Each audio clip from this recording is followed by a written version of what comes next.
मैं कहना नहीं चाहता, लेकिन जो पॉलिटिकल टूरिज्म चल रहा है वो आज खत्म हो जाएगा। वो पूरा टूरिज्म इसलिए था, नहीं नहीं किसी के ऊपर नहीं, वो पूरा टूरिज्म इसलिए था कि किस तरह से सामाजिक न्याय सम्मेलन को कमजोर किया जाए।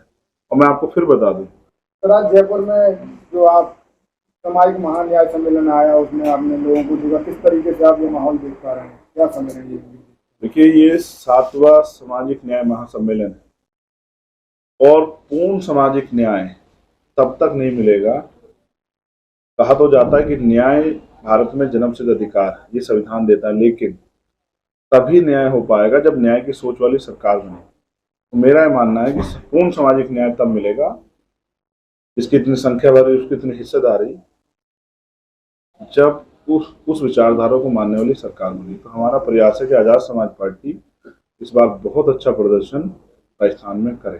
पिछले 6 सालों से 7 सालों से हमने, और हम भीम आर्मी के माध्यम से, फिर आजाद समाज पार्टी के माध्यम से अनेक अन्याय के खिलाफ हमने लड़ाई लड़ी और हमारे साथियों ने मेहनत करके यहाँ एक अच्छा संगठन बूथ तक का बनाया, बहुत सारी विधानसभाओं में। तो मेरा मानना है कि राजस्थान के लोग बड़े समझदार लोग, तो राजस्थान के लोग इस बार काम करने वालों को चुनेंगे और अवसर देंगे पढ़े लिखे लोग। और आजाद समाज पार्टी और भीम आर्मी इस बात की सशक्त आवाज है कि उनके कार्यकर्ता बहुत जिम्मेदारी से इस लड़ाई को लड़ रहे हैं और अवसर मिलने पे वो बहुत अच्छा काम कर। चुनाव में कितनी सीटों की अब तक रिपोर्ट आ गई है, कितने प्रत्याशी आप लगाते हैं?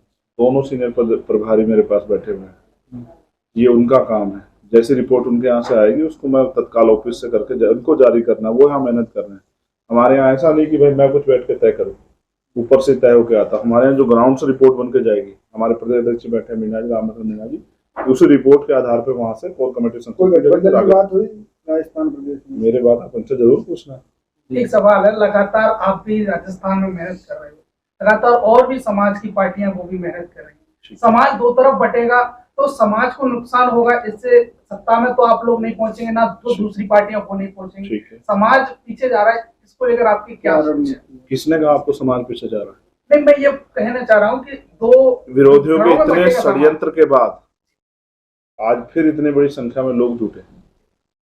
मैं कहना नहीं चाहता, लेकिन जो पॉलिटिकल टूरिज्म चल रहा है वो आज खत्म हो जाएगा। वो पूरा टूरिज्म इसलिए था, नहीं नहीं किसी के ऊपर नहीं, वो पूरा टूरिज्म इसलिए था कि किस तरह से सामाजिक न्याय सम्मेलन को कमजोर किया जाए।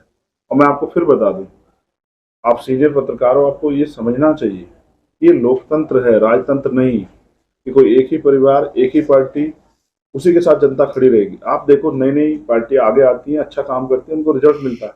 जब हमारा समाज, माननीय काशीराम साहब की पार्टी नहीं थी जिसको उन्होंने बनाया, उससे पहले हमारा समाज, उससे पिछली जो पार्टियां काम, उनको वोट देता था। समझ रहे हैं? आज जिन दलों के खिलाफ हम लोग मोर्चा खोल के बैठे, उनको तो हमारा समाज वोट देता था, लंबे समय तक देता रहा। तो ये एक प्रक्रिया है, जब समाज नाउम्मीद हो जाए किसी पार्टी से। अच्छा, आप ये क्या समझते हैं, आप अच्छा काम करो नहीं, समाज आपको देखता रहे, कैसे देखेगा भाई बताओ? समाज तो अपना हित सोचता है ना, उनके रहते सब कुछ छिन रहा है, तो फिर इसका जवाब कौन देगा? अच्छा, मैंने एक सवाल किया था, आप अगर उसका जवाब ढूंढे तो बड़ा अच्छा लगेगा। एक यहाँ वाल्मीकि समाज के कर्मचारी थे, हर्षापति वाल्मीकि, उनको पीटा गया।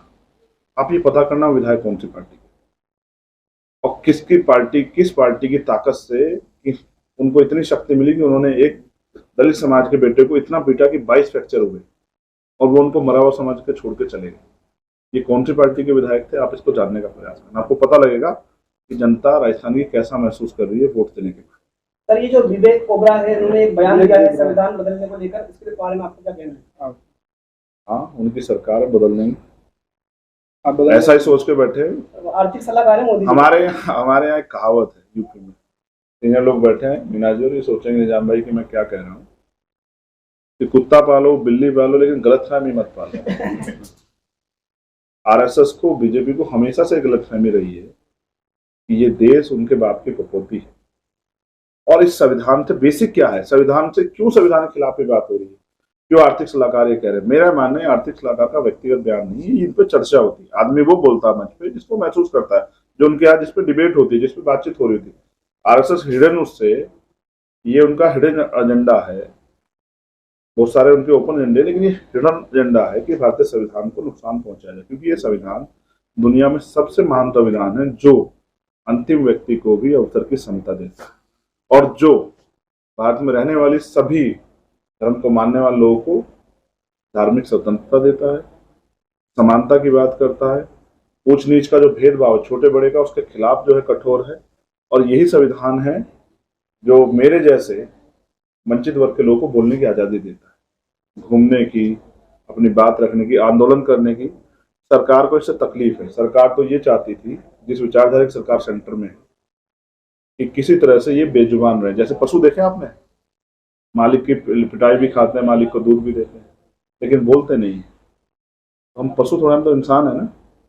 तो इसलिए जिनको गलतफहमी दूर कर, इसी के खिलाफ हम लोग बहुत जल्द में पीसी करूंगा दिल्ली से, और संविधान बचाओ यात्रा शुरू होगी। और वो यात्रा देश के सभी कोनों में जाएगी। और उसके जरिए राजनीति से बड़ा हमारे लिए है कि हम देश के हालातों पर नजर रखें। तो नजर ये है कि बहुजन समाज के लोगों को स्पेशली इस बात के लिए तैयार करना है कि वो आज की परिस्थिति को समझें कि आज हालात क्या हैं। अगर आज हमने इनको, बीजेपी को नहीं रोका, तो आने वाले कल में जब हम अधिकारों से वंचित हो जाएंगे तो हम अपने आने वाली पीढ़ियों को जवाब नहीं दे पाएंगे। इसलिए हमें हर पटल पे तैयार रहना है। हम चुनाव भी लड़ेंगे, उसके साथ साथ हम इस बात के जरिए समाज को जागरूक करते हुए चलेंगे, जिससे कि वंचित वर्ग जो है उनमें भाईचारा पैदा हो, महिलाएं जागरूक हों, किसान, नौजवान, कमेरा, मजदूर अपने अधिकारों के प्रति आश्वस्त हैं। इस संविधान की शक्ति क्या है, इसका संकल्प क्या है, इसका उद्देश्य क्या है, ये भी लोगों तक पहुंचाने का काम है। लोगों के मौलिक अधिकार क्या है, उनके मौलिक कर्तव्य, ये भी लोगों को बताना है। तो इसलिए ये यात्रा अल्प साधनों में देश में एक नया इतिहास लिखेगी, ऐसा मेरा मानना है। लालडारी की चर्चा काफी ज्यादा हो रही है राजस्थान प्रदेश में। जो भी नेता आ रहे हैं, सभी पत्रकार यहाँ की लालडारी।